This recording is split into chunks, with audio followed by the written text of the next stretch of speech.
3, 2, 1. Audio Jungle. Audio Jungle.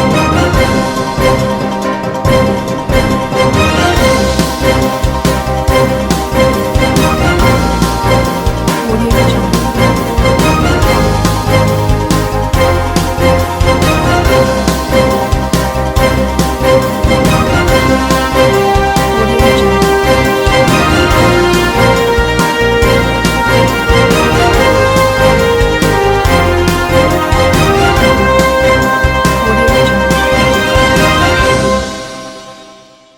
नमस्कार, मैं हूं नरेश राघानी और आप देख रहे हैं हॉराइजन न्यूज।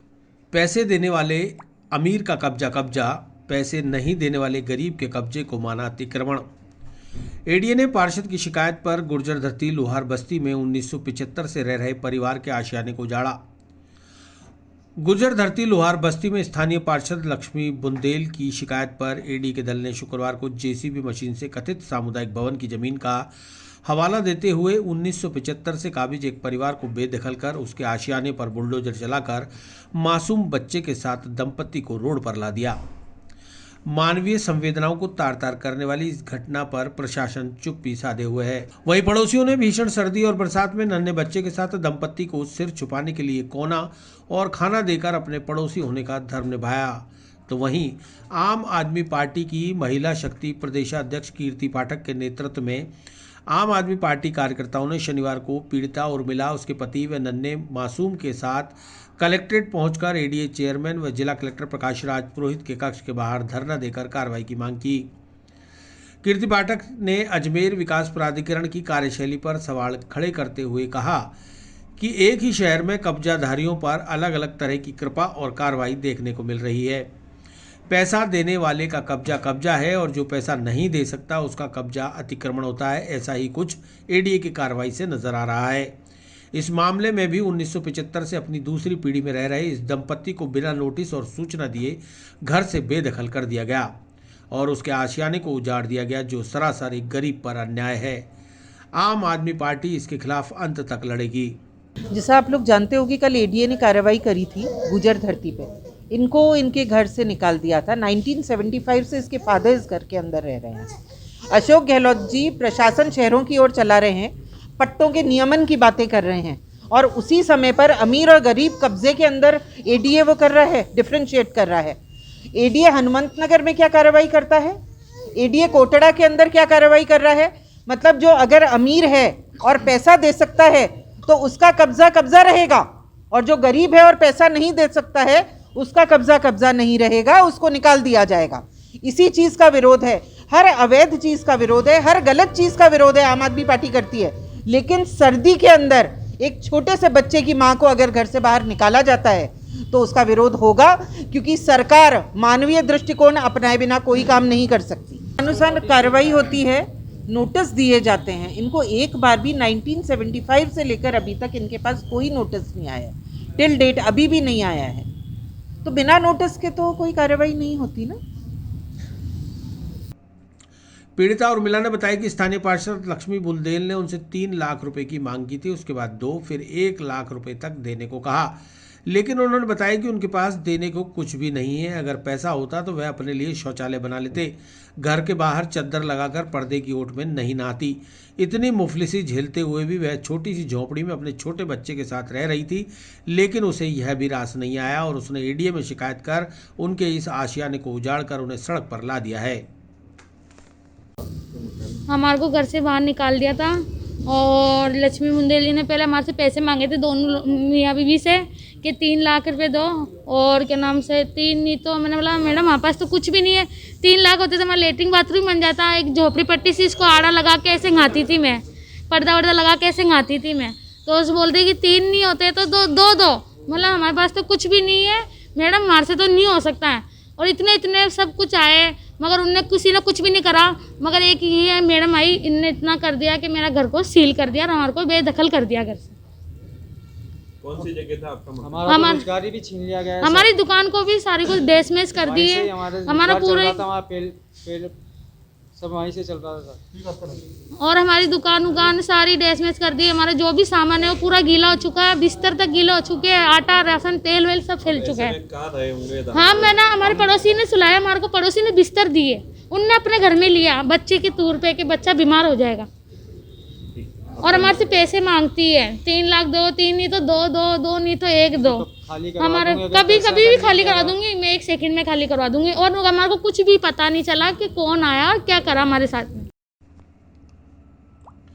आम आदमी पार्टी के द्वारा दिए जा रहे धरने के काफी देर बाद अतिरिक्त जिला कलेक्टर कैलाश चंद्र शर्मा व एडीए के डिप्टी कमिश्नर अरुण जैन वार्ता के लिए पहुंचे और आम आदमी पार्टी की महिला शक्ति प्रदेशाध्यक्ष कीर्ति पाठक के साथ बात करने के बाद निष्कर्ष निकला कि पीड़ित परिवार को भगवानगंज में बीएसईपी क्वार्टर के अंदर शिफ्ट करने की कार्रवाई की जाएगी, क्योंकि झलकारीबाई सामुदायिक भवन की भूमि पर यह परिवार लंबे वक्त से रह रहा था। भविष्य में इसे वैसे भी हटाना पड़ता, इसलिए एडीए द्वारा उस भूमि को अतिक्रमण मुक्त कराया गया है, जो कि न्याय संगत कार्रवाई है। उस पर किसी तरह का कोई आरोप प्रत्यारोप नहीं लगाया जा सकता। महिला और उसके परिवार को क्वार्टर अलॉट करने की कार्रवाई अमल में लाई जा रही है। झलकारीबाई के सामुदायिक भवन पर महिला द्वारा अतिक्रमण किया हुआ था। सामुदायिक भवन की भूमि को खाली कराने के लिए महिला को दिनांक 15 को व्यक्तिगत रूप से समझाइश की गई थी। खाली नहीं करने पर कल भौतिक रूप से हटा करके और बेदखल किया गया था। आज क्या था? आज महिला को भगवानगंज बीएसयूपी क्वार्टर्स के लिए समझाइश कर दी गई कि वहाँ शिफ्ट होने के लिए महिला के द्वारा वहाँ देख करके अपनी सहमति देने के उपरांत वहाँ शिफ्ट होने के लिए सहमति दे दी गई। अभी कोई वापस अभी रूम खोल करके एक बार प्राथमिक तौर पर, क्योंकि उसमें समय लगेगा, प्रक्रियात्मक रूप से भगवानगंज बीएसयूपी क्वार्टर्स में तब तक के लिए महिला को वहाँ शिफ्ट किया जाए। आपका नाम? अरुण जैन हूँ, डिप्टी कमिश्नर एडीए। फर्जी पट्टे जारी कर धोखाधड़ी करने का आरोपी गंज थाना पुलिस की गिरफ्त में। आरके पुरम बीके कॉल नगर निवासी एडवोकेट दिलीप शर्मा पर लाखों रुपए की धोखाधड़ी का आरोप। जिला पुलिस अधीक्षक विकास शर्मा, अतिरिक्त पुलिस अधीक्षक विकास सांगवान, दरगाह थाना व्रताधिकारी पार्थ शर्मा और गंज थाना अधिकारी धर्मवीर सिंह के निर्देशन में गठित विशेष टीम ने सफलता प्राप्त करते हुए फर्जी पट्टे जारी करने के नाम पर लाखों रुपए की धोखाधड़ी करने वाले आरोपी एडवोकेट दिलीप शर्मा को गिरफ्तार करने में कामयाबी प्राप्त कर ली है। दरगाह व्रताधिकारी पार्थ शर्मा ने बताया कि परिवादी सत्यनारायण चौधरी ने गंज थाने में एक रिपोर्ट दर्ज कराई थी, जिसमें एडवोकेट दिलीप शर्मा पर लैंड फॉर लैंड के तहत अवाप्त की गई जमीन के पेटे खातेदार को जारी एडीए का पट्टा किफायती दर पर जारी करवाने के नाम पर 42,30,000 रुपये का फर्जी पट्टा जारी कर धोखाधड़ी कर दी गई। इस मामले में अनुसंधान करते हुए गंज थाना अधिकारी धर्मवीर सिंह के नेतृत्व में गठित टीम ने आरके पुरम बीके कॉल नगर फायसागर रोड निवासी एडवोकेट दिलीप शर्मा को गिरफ्तार कर लिया, जिसके खिलाफ आईपीसी की धारा 420, 406, 467, 468, 471 और 120 बी में आरोप पंजीकृत कर अनुसंधान किया जा रहा है। इसमें गंज थाने पर श्री सत्यनारायण चौधरी ने एक एफआईआर लॉन्च कराई थी 169/21, जिसमें इन्होंने किफ़ायती दर पर एडीए से पट्टे जारी करवाने के नाम पर इनसे धोखाधड़ी की गई थी। करीबन 40-45 लाख की धोखाधड़ी थी वो, और उसमें उन्होंने पैसे दिए और फर्जी पट्टे जारी किए। इसमें एक्यूज्ड हैं दिलीप शर्मा, उन्होंने इनसे पैसे ले लिए, उनसे पैसे लेकर के और उनको पट्टे दिए जो पट्टे फर्जी थे बिल्कुल।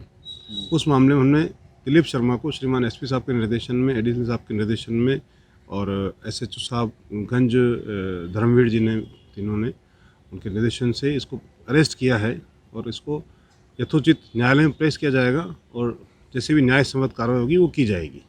सर, लगभग कितने पट्टे दिए इसने आज तक लोगों को, कुछ बताया नहीं? एक कंफर्म पूरा तो नहीं, पूछताछ की जा रही है इस मामले में, लेकिन इस मामले में 1-2 थानों में और मुकदमे दर्ज है। कृष्णगंज में भी है जैसे, और उसमें सिविल लाइंस में भी मुकदमा दर्ज है।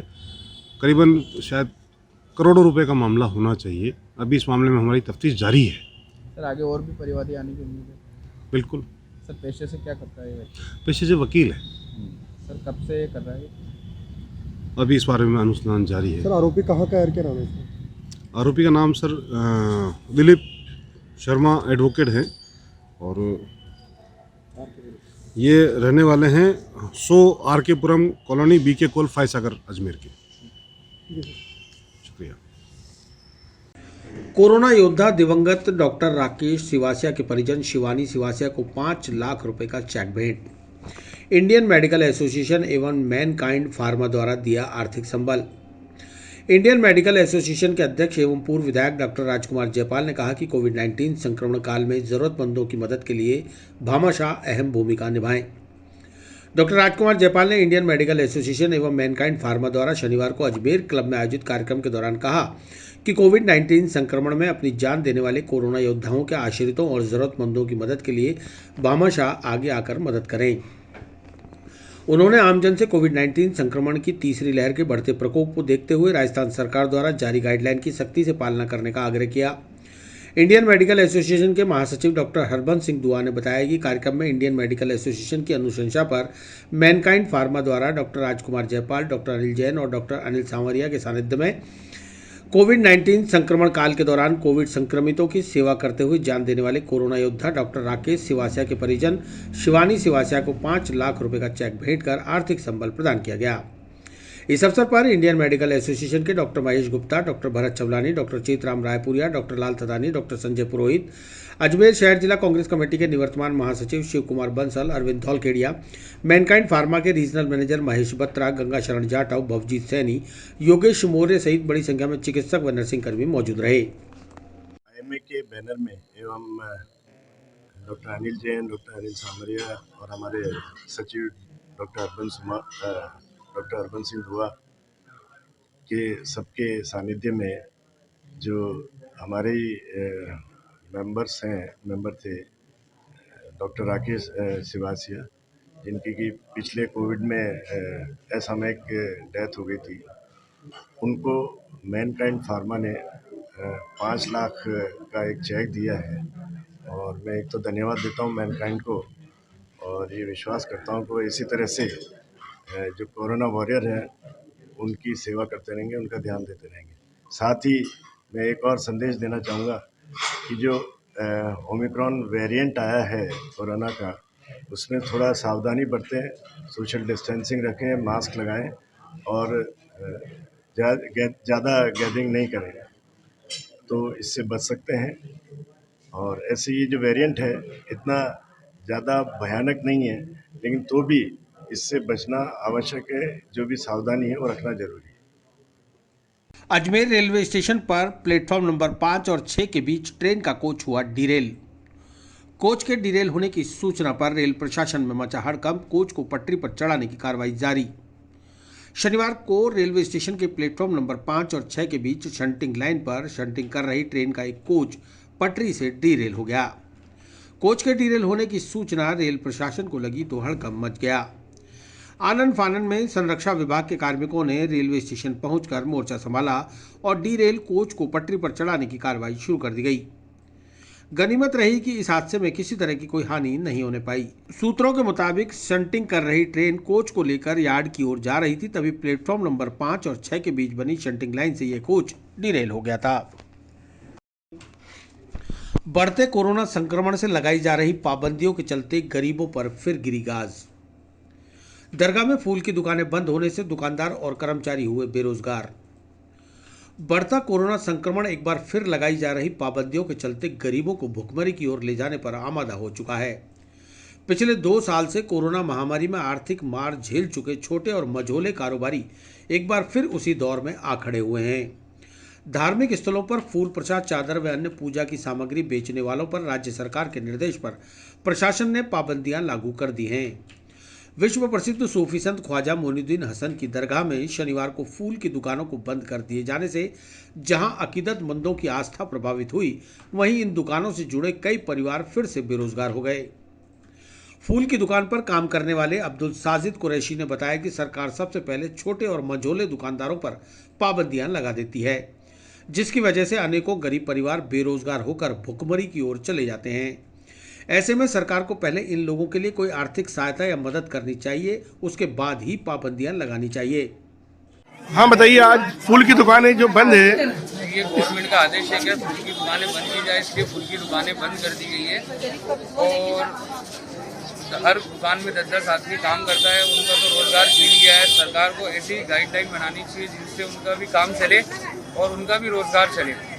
कितने परिवार जुड़े हुए होंगे आप फूल की दुकानों में? हर फूल की दुकान से 10 परिवार जुड़े हुए, 10-15 हर दुकान से जुड़े हुए 10-15 परिवार। तो उनके तहत कुछ ना कुछ सरकार को एक्शन लेना चाहिए कि हाँ इनका भी कुछ ना कुछ चलता रहे, उस हिसाब से गाइडलाइन जारी करना चाहिए। एकदम बंद कर दी गई तो इसकी वजह से हम लोग को बहुत नुकसान हो रहा है और हम हमारा परिवार कैसे चलाएंगे, हम बेरोजगार हो। सूफी संत ख्वाजा मोइनुद्दीन हसन चिश्ती की दरगाह में ज़ियारत के लिए रतलाम जावरा से आए जारीन मोहम्मद अफसार हाजी ने बताया कि इतनी दूर से ख्वाजा के दर पर हाजिरी देकर फूल चादर पेश करने आए थे, लेकिन दुकानें बंद होने से उन्हें निराशा हाथ लगी है। उनकी अकीदत और मन्नत बिना मज़ार ख्वाजा पर फूल चादर पेश किए कैसे पूरी हो पाएगी। जावरा MP मध्य प्रदेश से आया हूँ मैं। यहाँ फूल नहीं चढ़ाएंगे अगर तो हमारी मन्नत इबादत कैसे पूरी होगी, इसलिए फूल चढ़ाना हमारा ज़रूरी है। इबादत के लिए आए थे, ये मेन काम है। फूल चढ़ाना, चादर पेश करना, ये मेन काम है हमारा, इसलिए हमारी मन्नतें पूरी होती है इससे। आप ये बताइए कि कितने सालों से अजमेर आ रहे हैं? कई सालों से आ रहा हूँ सर। मैं 12 साल की उम्र से अजमेर आता हूँ, हर महीने, हर छठी तक रहता हूँ, हर महीने फूल चढ़ाता हूँ। क्या आज फूल चादर सरकार की तरफ से बंद है, राज्य सरकार की गाइडलाइन की है। आज हमारे दिल को दुख है, हमारे फूल चादर पेश नहीं हुआ, इसलिए हमारे दिल में बहुत मन्नतें हमारी पूरी नहीं हो पा रही है, इसलिए फूल चादर चढ़ाना हमको जरूरी है।